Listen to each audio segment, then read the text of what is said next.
All right, and welcome to the V Respawn Spawnpoint interview. I'm Hermit, your one-stop headshot shop, and this is Blair with Iris VR creating Lo-Fi. So, Blair, tell us a little bit about the game and how well that Kickstarter's gone, because I think you're a little bit over your original goal, right? Only 4 days afterwards. Yeah, so that's good. I mean, I've had a lot of comments about it being too low. I get a lot of Too low? Reddit mostly. Yeah, people are like, "Oh, this is so ambitious. How are you going to make a game for whatever it is, like 45 American, Yeah, it's 45,000?" 45K American. I mean, yeah, it is low, but this is the state of VR indie dev, right? Yeah.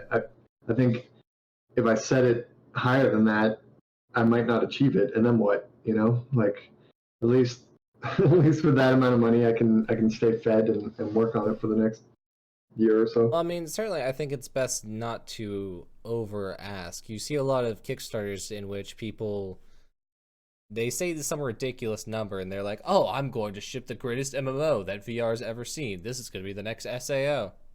That You, just you haven't happened. you haven't promised any of that garbage or any of that. You're No, just like, "No, this is going to be a good game. It'll be some excellent cyberpunk, but it'll only be 4,500 American." So, yeah, yeah, 45,000. 45,000, sorry. A Yeah, little yeah. bit over here. That actually just happened with a VR MMO. Really? Which one? Um, Zenith. I think it's still running. I Oh, think the campaign's still running. I talked about Zenith Yeah, on the yeah. last spawn point. Yeah. It's certainly interesting. There were some comments around the studio about the promises that they're making, specifically when we were writing the lines about it, and we were just like, "Oh, it promises a deep and complex story experience in which there is good combat and interesting crafting." We're like, "Wow, Right. that sounds like a lot of other games, a lot of Yeah. other games that never came out." Yeah, I don't know. Who knows? I don't want to say anything about it. No, I'm certainly No. excited to see what happens. It's just Yeah. that those promises always come out a little loud. Everyone gets super hyped up, and then no matter what happens, it's always a little disappointing because everyone always expected more. Yeah. I mean, I don't know. I'm getting a lot of comments like that, right? Like everyone's got kind of Kickstarter fatigue and you know, I get a lot of like, "Oh, this looks like Star Citizen," which I don't know whether to Uh, take as a compliment or like they're dissing me.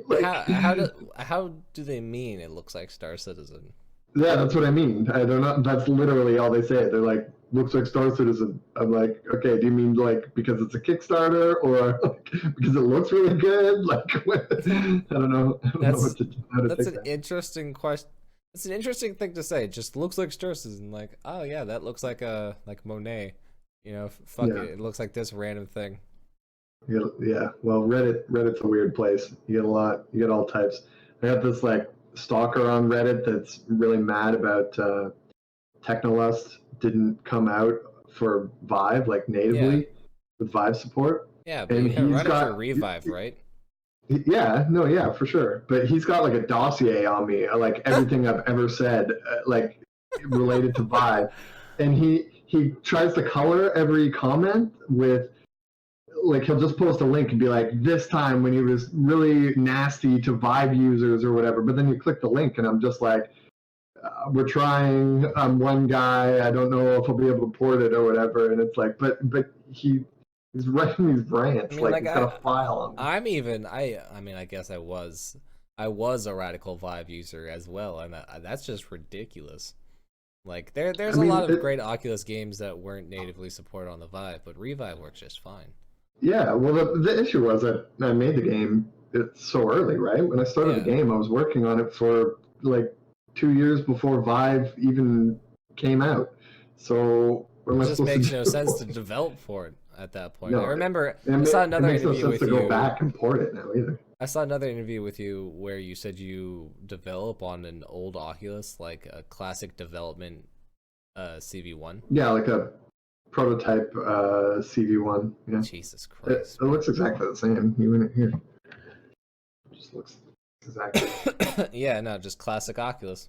Yeah, Yeah, yeah. Why not? I've been so It's salty easy. recently. I RMA'd my index controllers, and so I've been stuck out of VR for the last 2 weeks. Oh, really? That Yep, nope, sucks. just stuck in this reality. I mean, you can find good things in this one. Oh yeah, no, just But been enjoying flat games. That's always an issue that a lot yeah, of VR personalities and developers say. They're like, "Oh yeah, no, I fell out of flat games for a while, and now I have this big ol' like backlog of games to play through." yeah, And I'm just thinking, like, I don't have a backlog. I played through all my games. yeah, yeah, Well, yeah. I No, got no. VR because I was finally at the end of my rope. What do you mean? You were just done with flat games? I was You just done needed with something games. Like new? I love games. I always have Yeah, loved games, and I stopped playing games for a good while because yeah, I had gone really into Titanfall 2 and Battle Right, which are two games that did not pan out right, at all. And so the games that I really liked just weren't popular. right. And I was in a certain state in my creative ability where I had no ability to work on creating the things that I wanted to. And so I was kind Mm, of like stagnated by not only the fact that I wasn't having fun, but I wasn't having fun making things. right. And so I just stopped playing games for a hot second, and then Yeah. I finally bit I the mean, bullet. I kind of stopped playing games while I'm making games for a few reasons. Like one, there's not enough time. Yeah, Like I'm better off working on my own thing. Uh, but also, I don't like to kind of play things that I think, or even watch things. Like I don't want to watch a movie that I think will kind of overlap with what I'm doing. I kind of want like all of the any kind of inspiration I get, I want it to be like older and kind of have ruminated for a yeah. while. You Like I want like don't. crystallized inspiration rather than like being randomly influenced by some Yeah, media. well, and because it's so depressing. Like I'll play something or watch something, and I'll be like, oh man, I was gonna do something like that, and it's like it kind of messes with your flow. It's like, um, I guess like I can get away with playing some VR games, like I can play Beat Saber or whatever, and not have to worry about that. But I mean, Right? I've played Beat Saber. Everyone It's plays good. Beat Saber. Everyone adores Yeah, Beat Saber. yeah, it's good. Now, I it's funny because we ran a poll like what's the best game to run to any new VR player? It's always Beat Saber. Just give Yeah, anybody Beat Saber and they will fall in love with VR. Does not matter. It's pure visual sugar. yeah, It's crack. yeah. No, It's that's VR right. crack. It's the same I with like Job Sim or whatever. You can give that to a kid, and yeah, then like right. a kid Kids loves love Job Job Sim. Simulator. Yeah, that's true. Yeah. I played Job Simulator only a couple of times. So Vacation Simulator was kind of fun. The what? They made a sequel, Vacation Oh Simulator. yeah, yeah, yeah, yeah. We have that too. Yeah, yeah. Yeah. I have a 6-year-old daughter, and she she used to pretend she was going to work. She's like, okay, I gotta go to work, and so I'd have to turn on the headset and like give it to her. And then she'd go work in the convenience store for a while, and then she'd take it off and be like, okay, it's break time, and go like have a drink of water, and then go back and work. It's like, yeah, That's she so liked it. cute. Think how cool that is though compared to like so we have like a kitchen play set for her, like a plastic like play Yeah, school kitchen play set. But like why would you want to play with that when you can go into and Job Simulator and experience actually that. like burn things and mix things, like play with the blender. Like she can't do that with her little fake kitchen, right? Yeah, that's totally crazy. I Mm-hmm. can't wait to see how this next generation that's like raised with VR as a solid technology creates with VR. Mm-hmm. Because with the generation I guess slightly younger than mine, you see a lot of kids who are very very good with social media, just violently Yeah. good with social Yeah. media. That's really what they're about. They connect really well, which is strange. Mm-hmm.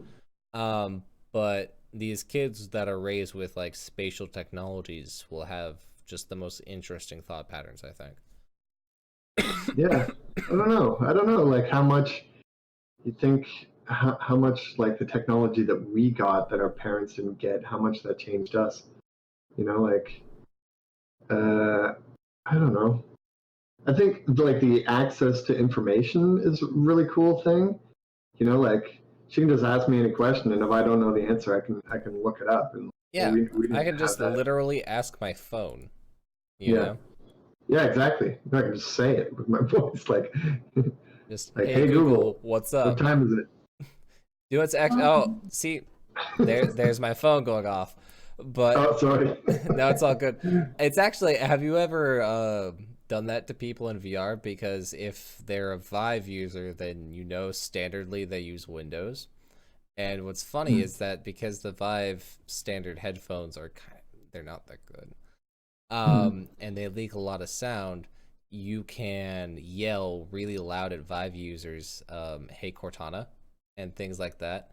Yeah. And you can freeze them basically, because whenever you activate her, Oh, that's it'll funny. oftentimes like alt tab out of whatever game So they're you do in. that in like Pavlov or Yeah, Onward or you can something? Yeah. scream it at people, and like you can That's hear amazing. Cortana like speaking in their headset, and you're like, oh wow, Yeah. that's terrifying. And then just Like, swearing. no, it's the absolute worst. Try it on somebody. It's funny. Yeah, that's funny. I think it's kind of like, you know, back in the day, people were like, oh, Alt F4 to get, you know, 100 gold in World of Warcraft and things like that. Right, yeah. And you see like a bunch of kids just randomly just popping out of existence. Yeah, or like Format C to fix your computer problems. Right? Nah. Yeah, I'm a little older. Right. That's a bit of a classic. That's a classic right there. Yeah. Speaking of older, you have a lot of game dev experience behind your belt. I did a little bit of research about the things you did, and you've been in this industry for a hot second. Yeah, I mean, I'm old. Yeah, well, I'm not that old. It's not that bad. Not that I mean, old. I started when I was like 16, so 16, 17? Yeah, I was like 17. I started at, well, then it was Game Tech, but it got purchased by Rockstar. Yeah. What was There your was a first big ship gap in the title? middle where I didn't do anything. The first title that I have a credit on is Quarantine 2: The Road Warrior. Really?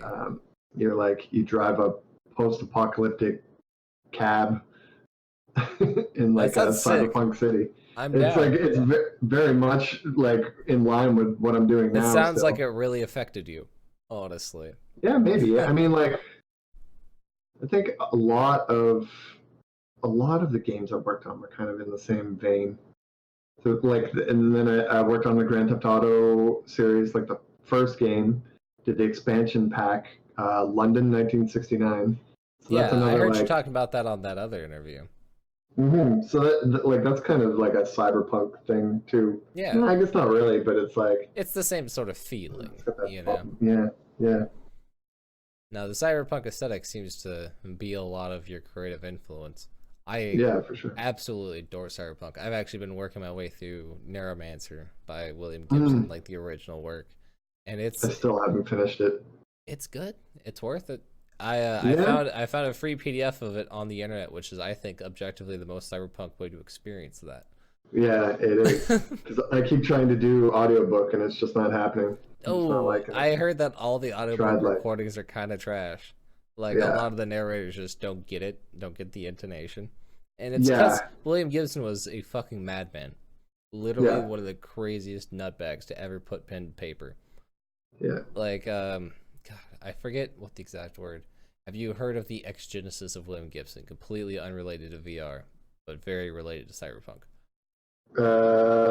No. Okay. I mean, I think I've heard of it, but I haven't read it. Apparently, Gibson had a moment in which he saw several angels, and in that moment was completely converted from atheism to Christianity in his old age.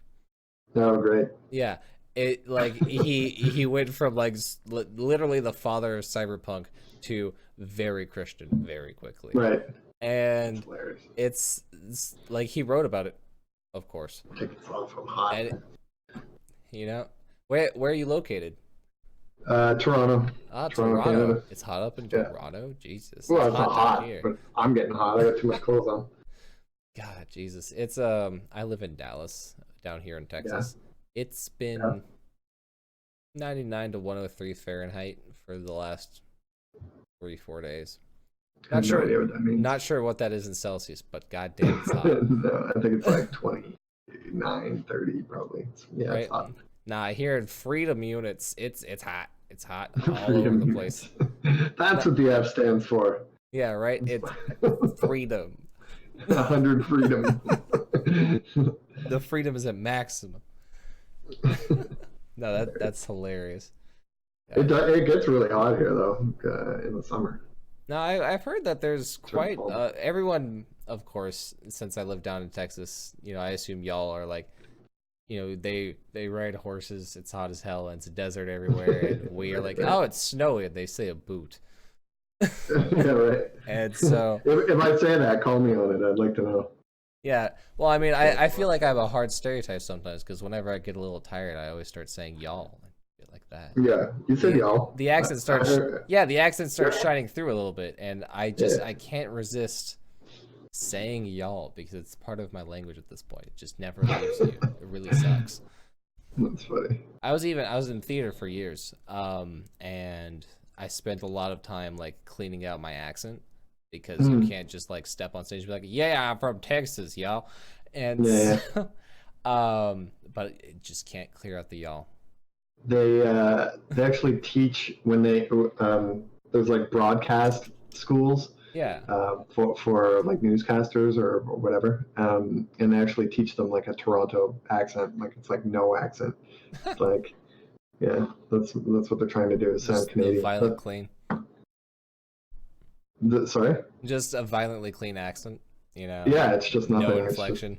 no, it's pretty close to LA. LA's got a pretty flat accent too. I feel like that accent's taking over everywhere. Like just the classic American LA. I don't know what happened. America really messed up whenever we stopped like requiring everyone to put a bad 50s inflection on. Like the whole like, nah, see, look at those dames over there. Like the classic American received pronunciation. 20s, yeah. I swear to God, if we still spoke like that, I would love that. Oh, that'd be amazing. I'd be so Some down. people still do. There's like a weird like New England accent that kind of sounds like that. Oh yeah, no, the like if you were ever around Maine and that sort of area. Yeah. Oh, that one's got no label on it. You make your own juice? No, I just put it in these little unicorn bottles, so it's easier to juice up. I feel like there's nothing more cyberpunk than making your own vape juice. I mix it. I get like a flavorless and whatever else because it's like the flavors are too intense sometimes. So yeah, I mean, you know, get your own flavors. Yeah. God, there's that big old scare. Did you hear about that scare about vaping recently here in the States that happened? Yeah. I don't know. I don't know if there's anything to it. There's like, I don't know. It just it does make me paranoid though. It's like, damn, I thought I was doing something good. I got yelled at by some dad at the school today. I was picking up my kid. I pulled up and like parked in front of the school, and I'm out on the sidewalk, not even at the school, and I blow a vape cloud over the street, like onto the road. Yeah. And this dad is walking down the walkway, and he just starts yelling at me. He's like, why are you smoking in front of the school? I'm like, I'm not smoking. There's like hardly anything in this. It's like over the road. And he's like, kids can walk through that. And I froze. I was just like, I'm just like staring at the guy. I'm like, what? Like, there's so many things I could say right now, but like you're with your kid. Like, whatever, dude. Relax. Like, go get in your SUV and cough out some carbon monoxide for us. Like, that's literally what he was doing, was driving over to his SUV. I'm like, I'm not sure which is worse for our kids, dude. Sorry. I think it's the car. Like, I can rip my fat vape clouds at your child, but your car is ultimately going to mess up the environment. I'm not sure which one's worse for our kids. Yeah, and it was nowhere near his kids. That's what was killing me. I was like, dude, I swear, some people just like to like yell at people. Like, I don't know. He probably had a bad day at work or something, and he's like, "Oh, I'm gonna fucking rip this guy a new one." It's like, but I just like froze. I'm like, "Are you really yelling at me about this?" I mean, it was like what we were talking about earlier before we started rolling. The whole like people like ripping on people just because they think it'll get them attention. Yeah, come out of nowhere, and it's just a lot weird. Of that. There's this culture of just Twitter is now. ripping on people. It's rough. I got in the craziest fight the other day over just absolutely nothing. I can't even remember what it was about, and I'm not even that kind of person. I don't like arguing with people like that. Yeah.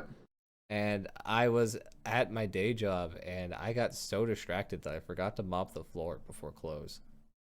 Like Right? my boss legitimately was extremely angry at me, and I just forgot because I was just on Twitter for like 2 hours, just like, oh my god, I swear to God, don't talk to me like that. Like, Oh, I thought you got in the argument because of not mopping the floor. You got in the oh argument no, no, on I Twitter, and on it Twitter, affected and your then real did life. not successfully mop a floor because I was Right, so right. angry that I wasn't focused on Yeah, my actual job. Twitter's terrible. Dude, Twitter's it's bad. It's terrible. bad for your soul. I, I've gotten pretty good at it. Like, I don't know if it's that I'm so jaded that I'm past it and I just like laugh at stuff that should make me angry on Twitter. I don't want to be angry all the time, you know? Like, I've got this friend, I'm in Canada. Orange Man doesn't affect me. Not even vaguely But, related to your problems, honestly. no, but like, I've got a friend who every time I see him, he's like, oh, Trump this, Trump that. And I'm In like, Canada, what are you doing to yourself? Like, calm down. Like, this doesn't affect you in any way. not even Just, your leader. no, just Like, take a breath, step away from the Twitter, and you'll be okay, you know? that's a hard life. I don't know why we let this stuff affect us so much now.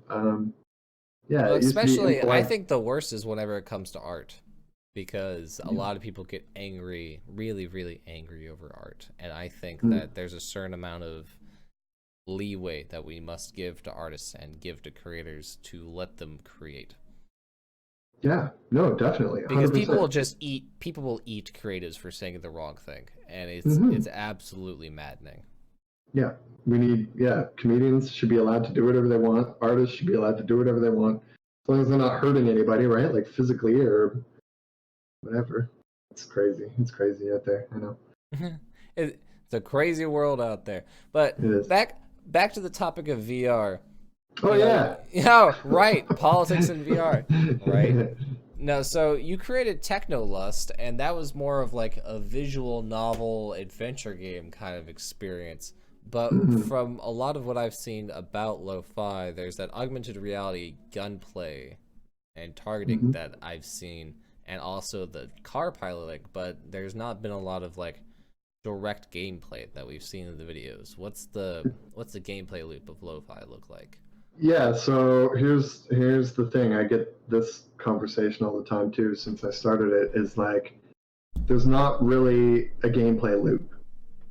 This is what I'm trying to do. Yeah. Like there's no gameplay loop in a holodeck program, you know? Unless you're playing like I don't know, like if they're playing pool in the holodeck.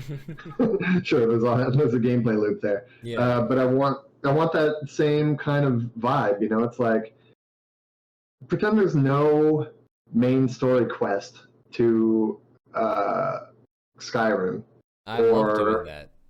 yeah, or there's no story to Grand Theft Auto, like no main story branch. Uh, what is that? What's the gameplay loop there? It's Yeah. open world. There's lots of stuff to do. Like, so, there's still story. There's side quests. There's like stories happening within the world, but it's not like you go from point A to point B and you're done. It's Yeah. like finish the game, right? It's more But experiential than even that. those games like Grand Theft Auto, after you beat it, you can still play it. Same with Skyrim or whatever, right? So it's like I'm trying to distill that a little more for VR, like the essence of what that is, without any fail states, right? Like you can't die. You're not. There's no puzzles that you can get stuck on. Like if there's a puzzle or something and you can't figure it out, just don't figure it out, or figure out some other way to do it, right? Like I think this stuff's important because in VR you get super like anything will set you off and you'll never come back. You know, Oh like you yeah. play a game, you get stuck on a puzzle, you just quit and you never play that game again. Or like Yeah. you get frustrated because you die too many times or whatever, and you don't go back. You know, there's like there's two different things you can do with VR. There's the kind of like pure embodiment, like hand-eye coordination gameplay things like Beat Saber or like just a shooter like Pavlov or Onward or whatever.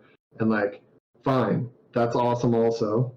But there's also this other thing that VR can do, which is kind of just present an awesome open world for you to explore and do things in, you know? Yeah. So I'm trying to take that side. It's more about distilling down that feeling, right? About like the whole aesthetic of cyberpunk and just being there and being part of all of it. Yeah, being there and being part of all. There's still like stuff to do, right? Yeah. Like there's currency, so you can buy things. There's ways to get currency, you know, like stopping crimes, taking bribes, like whatever, right?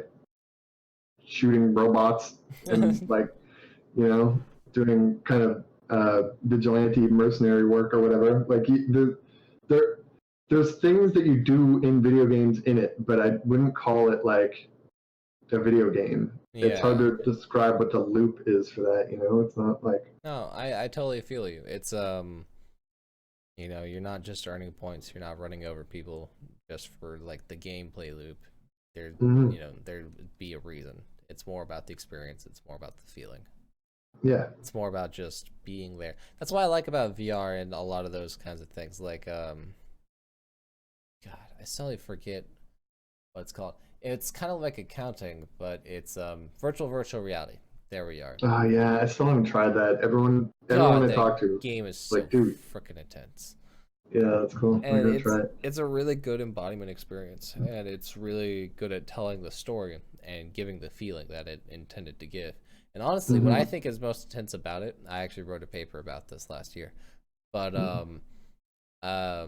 the experience of playing virtual reality and watching a YouTube video of virtual reality is so intensely similar because the way that virtual reality memories form.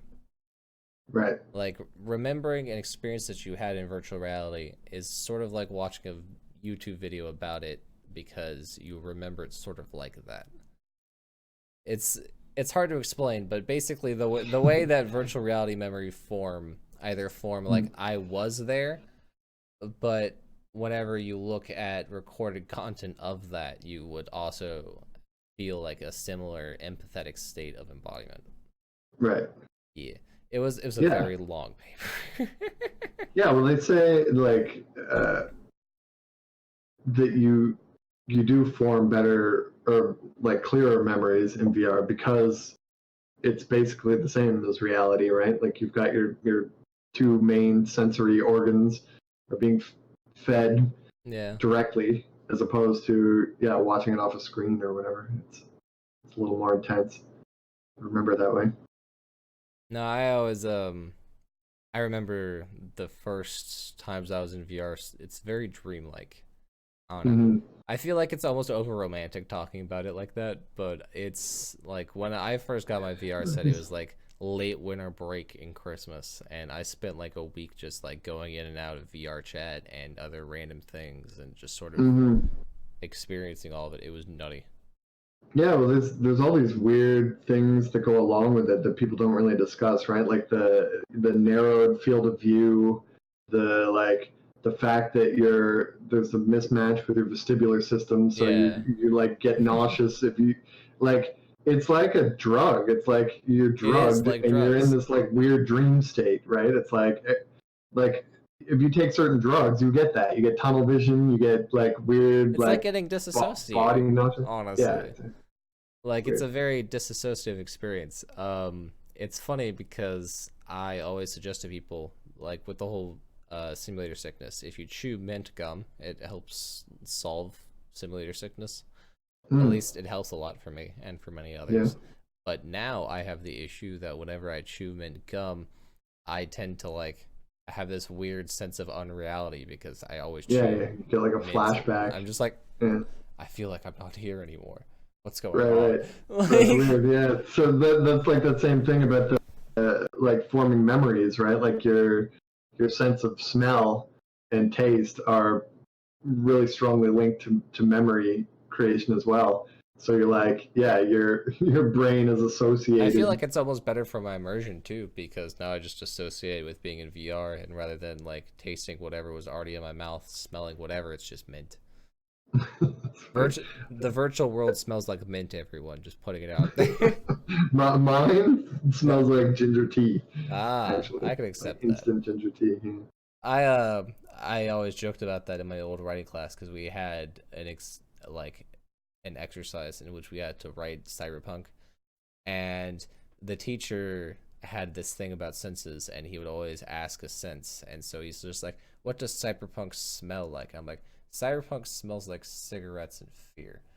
Like, That's a good answer. Cigarettes and like anxiety. yeah, well, like, Yeah. Definitely chrome, cigarettes. oil, but definitely like cigarettes. I love that's something that you always see in Neuromancer is that there's like 6 or 7 different brands of cigarettes that the main character mentions throughout the entire Hmm. story. And he's just constantly like, I pick up a pack of cigarettes. I pick up, and the best thing, even in the far future, William Gibson's like, people could smoke cigarettes on planes, right? Or in Oh yeah, yeah, space, right. or really wherever the fuck they want to, right? Yeah.